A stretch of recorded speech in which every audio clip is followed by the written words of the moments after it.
একটা ছোট্ট নিঃশ্বাস, একটা নরম হাসি, আর তার চারপাশে অদৃশ্য এক পৃথিবী, মা বাবার ভালোবাসা। একটি শিশুর জন্মের সাথে সাথে শুধু একটা নতুন জীবনই আসে না, আসে হাজারো দুশ্চিন্তা। সে ঠিকমতো হাঁটতে পারবে তো? হঠাৎ পড়ে গেলে কি হবে? ঘুমের মধ্যেও নিরাপদ তো? এই প্রশ্নগুলোর উত্তর খুঁজতেই একজন মা সারা দিন সন্তানের চারপাশে ঘুরে বেড়ান। বাবা চুপচাপ তাকিয়ে থাকেন, সব ঠিক আছে কিনা।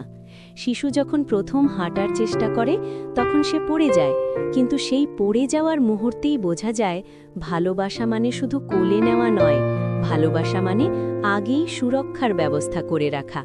কারণ ভালোবাসা কখনো শব্দে বলা হয় না, ভালোবাসা থাকে নরম স্পর্শে, নিরাপদ ঘরে, সচেতন সিদ্ধান্তে।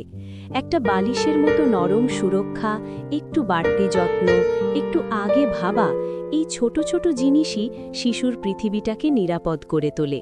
শিশু জানে না বিপদ কি, কিন্তু মা বাবা জানেন, তাই তারা নীরবে পাহারা দেন, প্রতিটি পদক্ষেপে, প্রতিটি হাসিতে, প্রতিটি ঘুমে।